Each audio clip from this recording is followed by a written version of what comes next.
It was a great reading, wasn't it, from the prophecy of Isaiah 53. And the prophecy, that particular prophecy there is obviously talking about the sufferings and the subsequent glory of the servant, or Christ, as it's quite obvious from that reading that we can see that. And in relation tonight to our title, History Fulfills Bible Prophecy, there is so much evidence to show that the history of the world, as much as we have recorded, does fulfill and support Bible prophecy. And many critics of religion would attempt to discredit Scripture and its prophecies as a Jewish or a Christian conspiracy, possibly. Or at best, they might say it's a good story and a good history book. But the Bible definitely does have a solid track record of fulfilled prophecy, and it actually parallels with external recorded history that we can see in the world around us. And it's supported by an ample archaeological evidence. So the basis of this address is obviously the Bible, which you've read from tonight. And for a few moments, firstly, I'd just like to review what and how exactly it came to be, and why we should believe what it says in the first place. And I believe this to be paramount in regarding anything about the Bible. So, in regards to time, the Bible describes an absolute beginning only about 6,000 years ago. And we as Bible students expect to see no older existence of written history than that. And we expect the location of any artefacts that are dug up to be found in the ancient centre of the world, in the Middle East there. And according to conventional archaeology that you'd learn at school, we are told that writing itself, the art of writing, wasn't actually invented until 3000 to 4000 BC in Sumeria, or Mesopotamia there, that Fertile Crescent. And from biblical records, that's just after the time described as the worldwide flood, when God destroys all the wicked human life, and Noah and his family are preserved and begin to repopulate the earth. In that exact area of Mesopotamia, the Fertile Crescent, as it's called. So it's not really a surprise then that the oldest discovered evidence of writing are limestone tablets found in Iraq, which is ancient Mesopotamia. And historians date these to around 3500 BC, and they say that they're the oldest form of coherent writing ever discovered.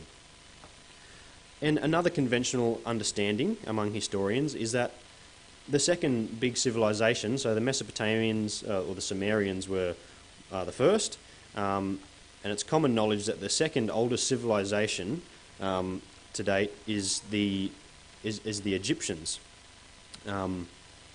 which historians say could be as old as about 3000 BC, possibly a little bit younger than that. And when we follow the biblical timeline, the next civilization we come to in Genesis is, of course, the Egyptians. And it's no surprise, and straight away we can sort of see, even just from a basic look like that the Bible record does actually parallel with common ancient history, like it's taught in school. Right back to the very earliest physical evidence that man can find in the world today. So in general, the fact that the Bible follows that time record is not really disputed among historians. And the Bible itself, as we have it here, has quite the history itself. 2,500 years from the beginning of time described in the Bible, God inspires a man called Moses to physically record the first 5 books of the Bible. And over the next 1,500 years, God inspires 40 different men among 3 different continents and many different languages to continue cataloguing and compiling the history of his people and what happened to them. Until in the early century, as we call it, AD, 2,000 years ago, they're recorded, passed down, copied, and very much protected for 1,500 years. So straight off, it was such an immense task, I believe, for one nation, a small nation like Israel, amongst a very hostile world, to preserve such a large collection of books completely. And by this stage in time, in AD, much more general history is being recorded. And we today have many facts about the past 2,000 years. So much of it can be confirmed and substantiated. The early centuries in the Common Era are known as the Christian era. And not surprisingly, following on from the massive impact that Jesus Christ had on the world. Christianity was under persecution in those early centuries, especially by the ruling power, Rome at the time. One of the early emperors ordered, at one stage, all the Christian books destroyed, all the copies of the Bible that they could find, destroy them, get rid of them. This effort was obviously not totally successful. But soon after, Rome actually legalised Christianity, and by the year 400, the copies of the Bible had been compiled into one book, a Greek book known as the Septuagint. And it was then translated into Latin by a man called Jerome. Over 23 years it took him to do that. And that version was called the Vulgate. And that version is the version that the Catholic Church and other Christians, I guess, in Europe used throughout the period of the Dark Ages, which is the next 1,000 years. And we understand that period to be a time where public learning about the Bible and about God was very much discouraged and held pretty tight by the Catholic Church in that Latin format. But in the early 1300s, in the time of the Revolution, there's a renewed interest in theology, and because the Bible was only written in Latin, there was a big push to get it translated into English, and we owe that to a few different men. One of the big ones in the 1500s, obviously, William Tyndale. Eventually, he translated a complete copy of the Bible from very old manuscripts, surviving manuscripts, which were in fact from only about 1,000 years after 1,000 years. So the manuscripts that he translated the Bible from were already 1,000 years old from the time of the New Testament when it said it was written. And he was actually burned at the stake for doing that, so he paid a pretty high price for getting that Bible translated. And later on, the Bible was divided into chapters and verses, and in 1600s the King James Version was mass-produced. So, and from that time, scholars have continued to translate the Bible into different languages and versions to try and make it easier for people to read as well. And the reason I ran through that, and it's quite a colourful history, is we can see that the Bible has been passed down through ancient Jewish scholars. It's been protected from destruction from other civilizations, translated from Greek to Hebrew to Latin to English. It survived the Dark Ages. It was further translated and revised. And the point I came to when I was looking at all that history is, it seemed like it was pretty safe to say that there would be a reasonable degree of variance between the copy of the Bible that we have now and, say, a very early manuscript, a BC manuscript of, say, Isaiah, for instance. So if we had a 2,500-year-old copy of Isaiah, could we safely say, given all that happening through time, that our current version would be a fair bit different? Well, it's probably quite possible, I would have thought. But up until 70 years ago, and this adds to it, the world's oldest copies of biblical text that we could go off were only 1,000 years old. So already, it's nothing close to what you would call an original copy. Something that you'd call something from around the New Testament era would have to be 2,000 years old. So considering that, you'd surely think that it's a little bit jumbled up, a little bit uneven. I've probably used this photo before. Some of you would have seen this before. This is an infographic on Bible echoes, and it was compiled by a Christian pastor who throughout his life he'd noted down lots of cross-references in his Bible, and also a lot of the cross-references that are already in the King James Version. And he wanted to get a guy to put it into a graph for him to see how it was displayed. And they came up with this beautiful arc diagram. And so what can we tell or what should this graph be able to tell us about how we can engage with the Bible in the modern age, so far from its originality? Well, the cross-references in the Bible tell us that it is more so a beautifully rendered tapestry rather than a chaotic patchwork quilt.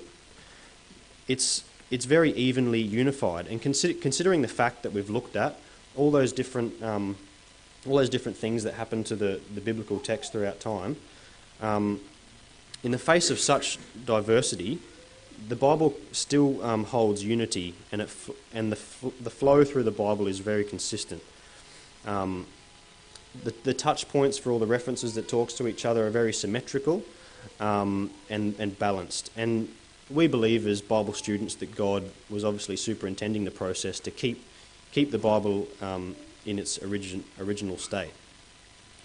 And if the Bible's development had been completely random, like some critics would say, chaotic, with no purpose, in terms of going somewhere and actually meaning something real, I don't think after all that time that we would see an image like that.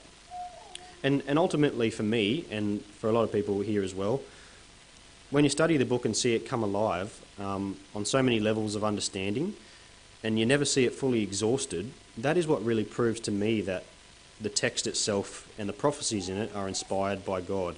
And eventually, I suppose, those sort of things overtake the historically visual facts that other people would go off to prove the Bible. So the fact that the chronological progression of the Bible matches that of our own history for the past 5,000 years, and it makes sense while doing it still, so much later, it should be enough proof to us that it was written when it was written.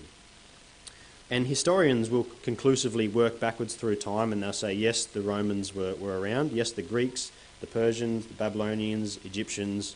They get to the Sumerians, the Mesopotamians, and they start to lose real physical things that they can prove. But right back through then, they follow the same historical record as the Bible.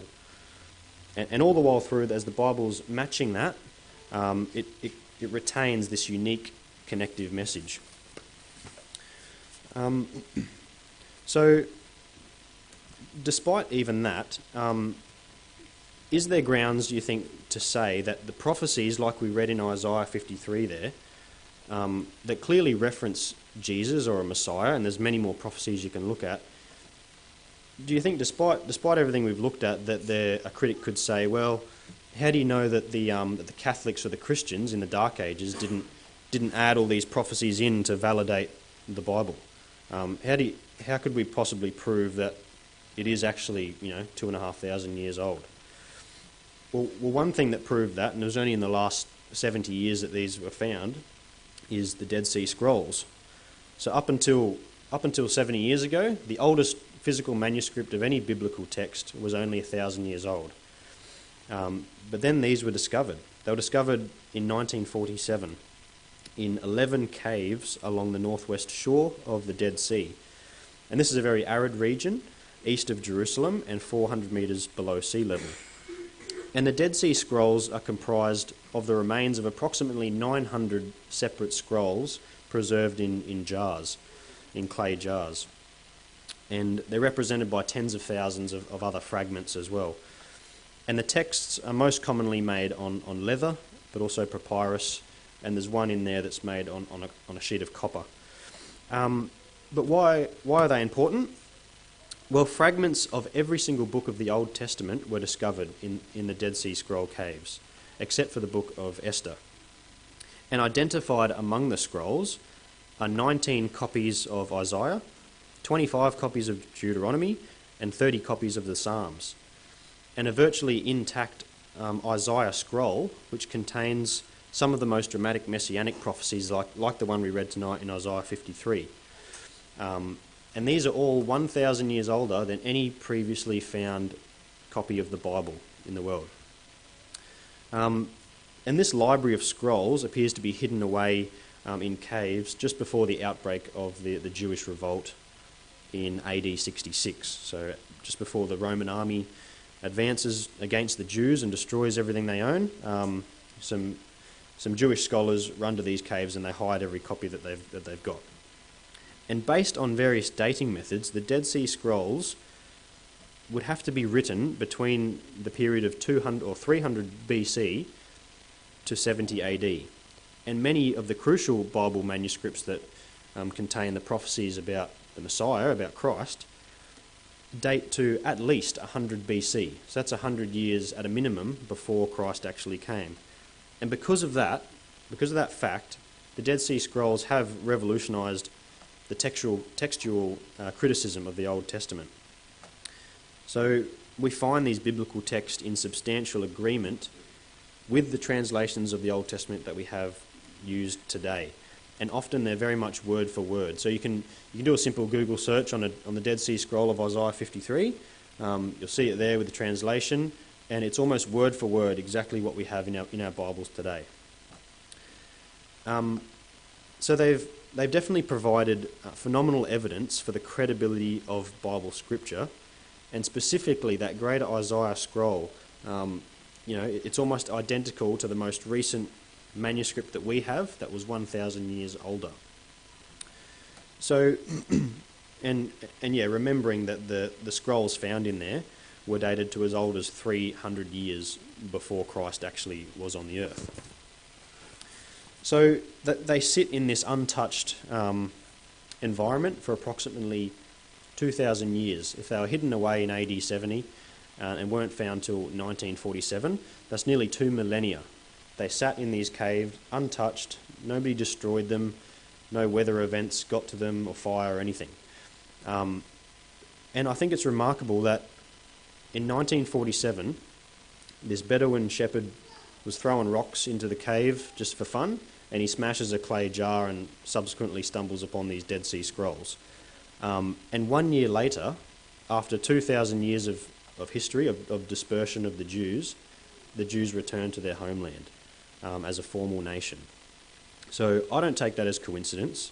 I think in itself, just that fact that they were found at that time is remarkable. And so for me, it's encouraging to read these prior messianic prophecies with absolute assurance that they were written when they were written. And this means that 300 other Old Testament prophecies that we could go to of the coming Messiah did indeed pre-exist the birth of Christ. And so ultimately, I suppose it's up to each of us to decide what to do when we realise that as a reality. Now, the survival of the biblical text itself, in its accuracy, is amazing. But above this, it's also evident that the survival of the nation of Israel is also a major witness to the reality of Bible prophecy, which we'll come to in a sec. Thousands of years ago, Moses, Jeremiah, Ezekiel and Daniel and other Old Testament prophets, they foretold the destiny of the Jewish people.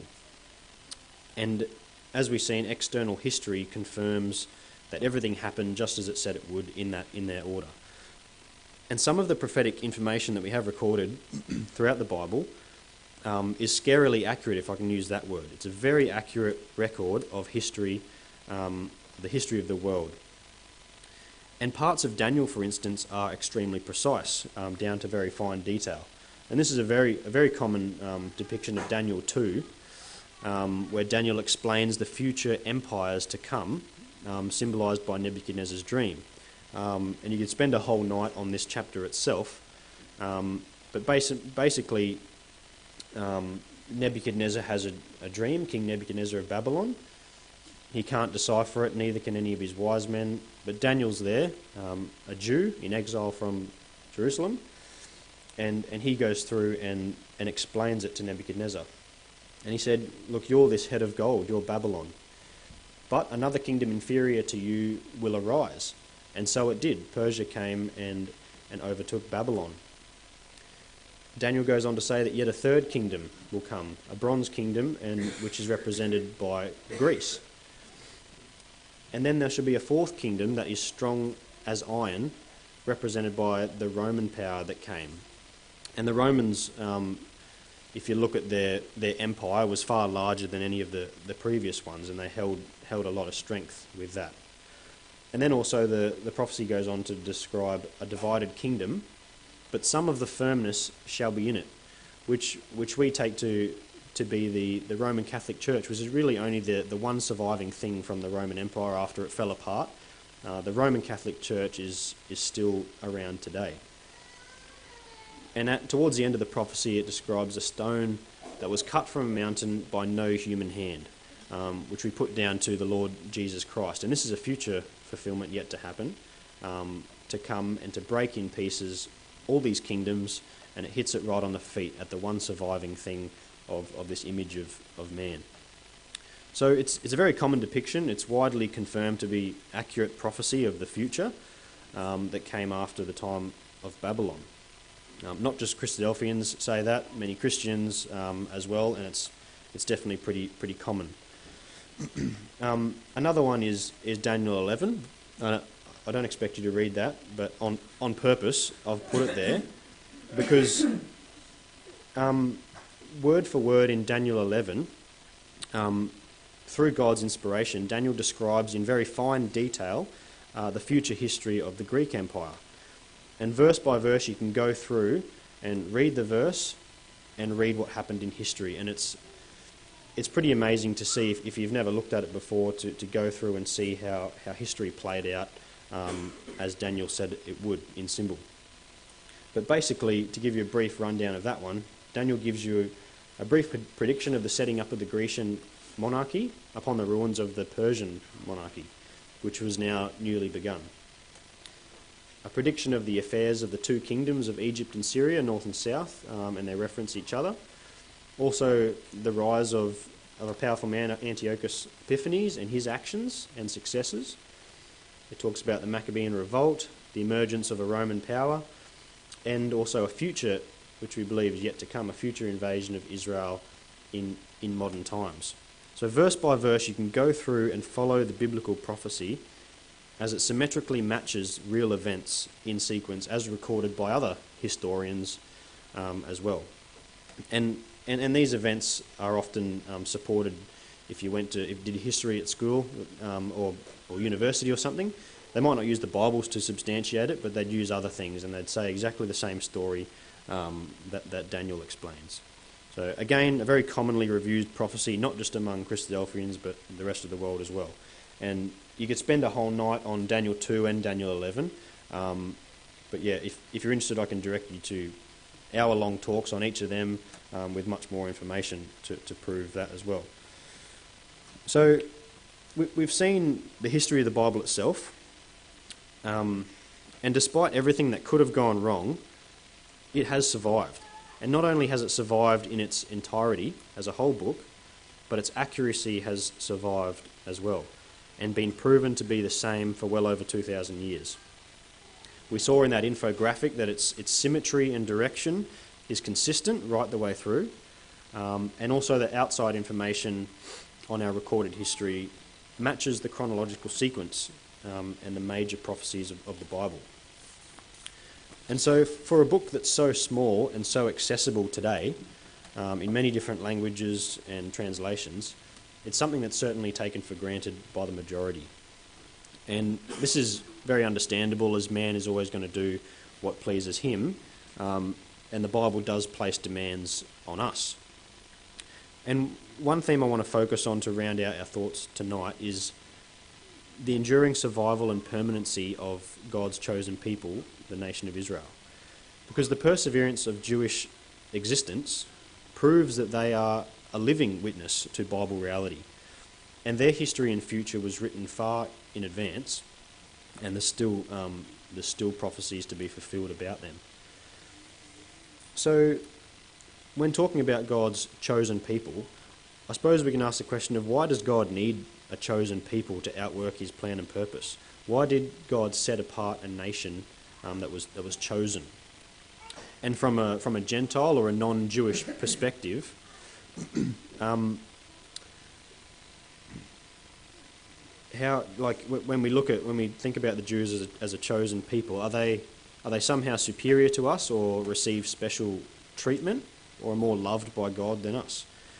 And the Jewish concept of a chosen people, as we see from the Bible, is not so much a badge of superiority and separation, as it is a humble call to action and responsibility, and to be an example to other nations. So very quickly then, what makes a Jew? Well, its origins begin with the word Hebrew, coming from the proper name Eber, listed in Genesis 10 as the great-grandson of Shem. And the original root word can be traced back to a phrase, from the other side. So in that case, Hebrew would be a word designating an immigrant, which Abraham, a descendant of Eber, certainly was. And Abraham's grandson Jacob's name was changed to Israel in Genesis 35. We read that. So Jacob and his descendants would be called the first Israelites. And Jacob's fourth son, Judah, and his descendants were called Judahites or Judeans. And later the name Judean was shortened to Jew. So technically, Jews are Israelite Hebrews from the region of Judea. And they come from Abraham, who was a Hebrew, and then through Jacob, who was an Israelite, and through Judah, who was a Jew. So in common usage, all these names are words referring to God's chosen people, and ultimately the descendants of Abraham, Isaac, and Jacob. And God's intention to identify with this particular nation of people was to the end that they might be an example to the rest of the world.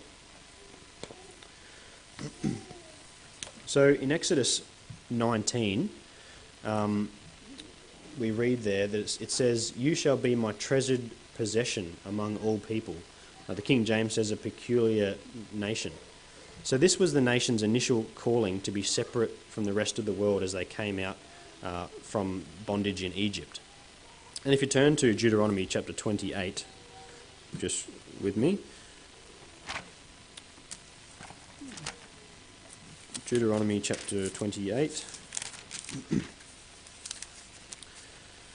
This chapter presents a reward to the Jewish nation should they faithfully obey. So Deuteronomy 28 verse 1 reads, "And it shall come to pass, if you will hearken diligently unto the voice of Yahweh thy God, to observe and do all his commandments which I command thee this day, that Yahweh thy God will set thee on high above all nations of the earth."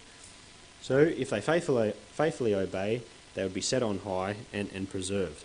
That was a reward to them. But if you look in verse 15, there's a warning there, and it says, "But it shall come to pass, if you will not hearken unto the voice of the Lord thy God, to observe to do all his commandments and statutes, then all these curses shall come upon thee and overtake thee."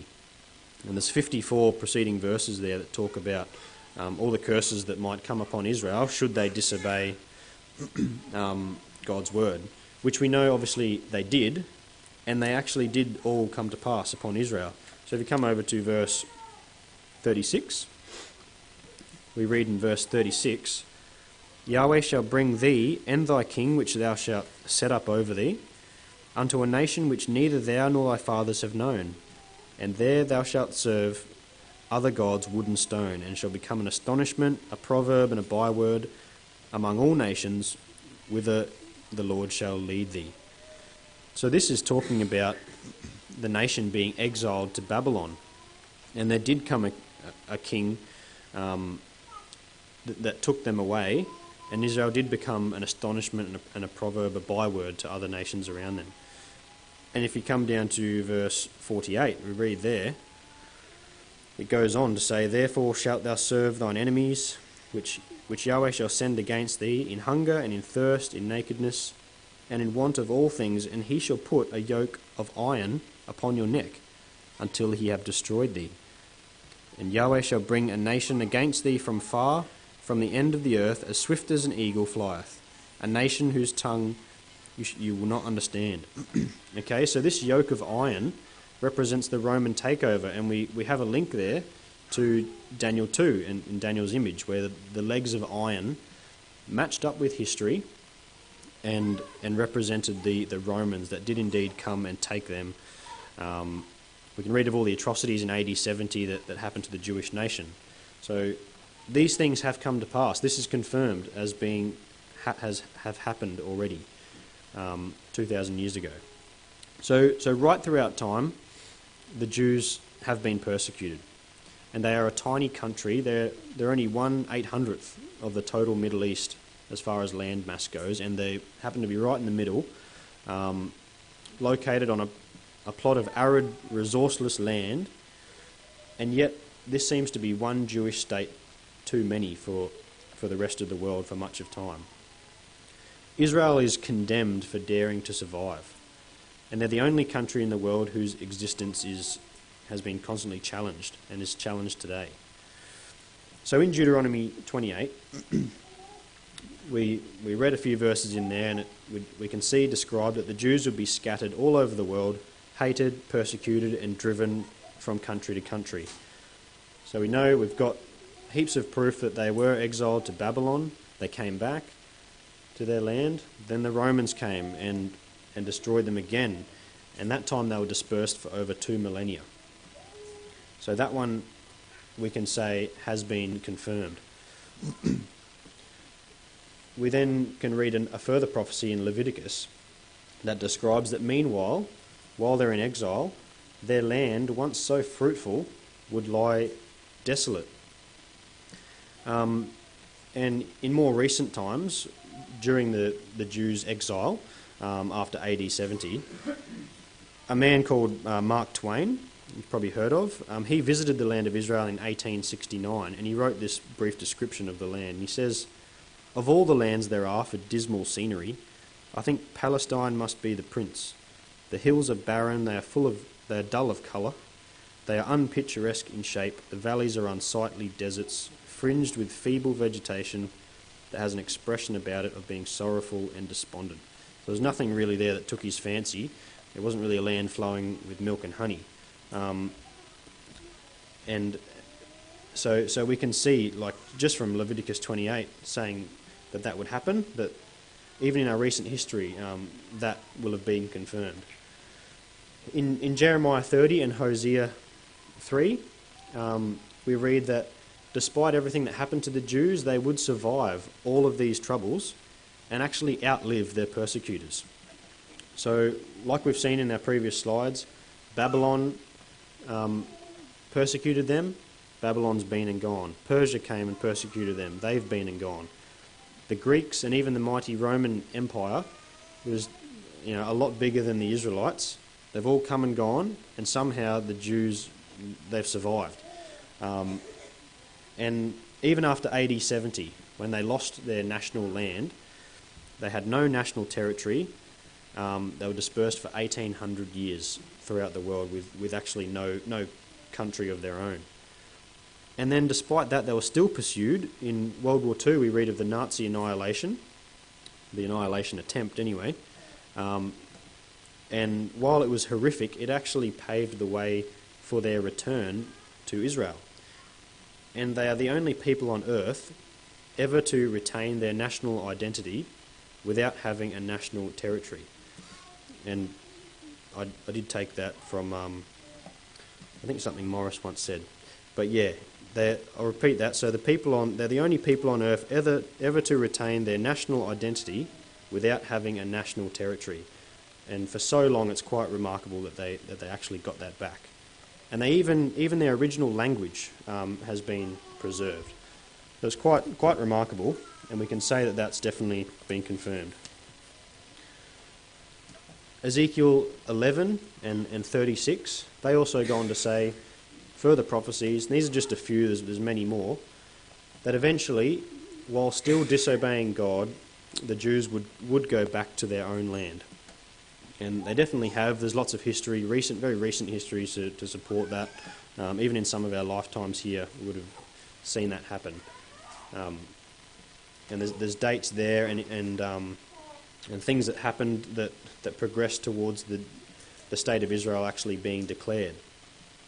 And again, I'll mention that I think it's very significant that those Dead Sea Scrolls were found 1 year before the Jews actually got their nation back. Amidst everything that was happening, all the persecution that they faced, I think that's definitely a remarkable thing that was found 1 year before they got their homeland back. And even after Israel got their land back, the Arab countries around them attacked them straight away. And so the Jews fought 3 more disastrous wars against the Arabs, and against overwhelming odds, and we can read this history as well, it's very much available online, definitely overwhelming odds, they were victorious every time. So yes, we can definitely say that all of that has been confirmed as well. So there's just a few things tonight, and there's lots more that we could go into, but to me that they prove that history has indeed fulfilled Bible prophecy. The impossible became reality time and time again, and very unlikely events that seemed coincidence at the time, actually in hindsight we can see that they furthered the purpose for Israel over and over again. And the miraculous survival of the Jews and the Bible itself proves God's hand in history. And we hold history in hindsight now, don't we, with the Bible that we have and the history that we can look back on. And therefore I think we really do have an incentive to learn something from it. And if God has said things before that have happened, miraculous things, why won't the rest, all the future prophecies that the Bible contains, who's to say that they're not going to happen as well, and impossible as they may seem? So the Bible's not a boring book. It does come alive as the real truth is discovered. And the beautiful thing is that it's not just the Jews, God's chosen people, that get to rejoice at the end when Jesus returns to the earth. We can also share in God's reward to the faithful. So to truly believe this message tonight, that history proves Bible prophecy, it does take time, your own time and your own reading. And yes, God's word will put demands on all of us. And its message goes against our selfish nature and our desires. But there is a greater time to come, and it's promised to all who believe and live its message. And we can escape our otherwise wicked nature and mortality through God's grace and experience his character and creative power for eternity. So, in conclusion then, let's prepare for our future by learning from our history. Thank you.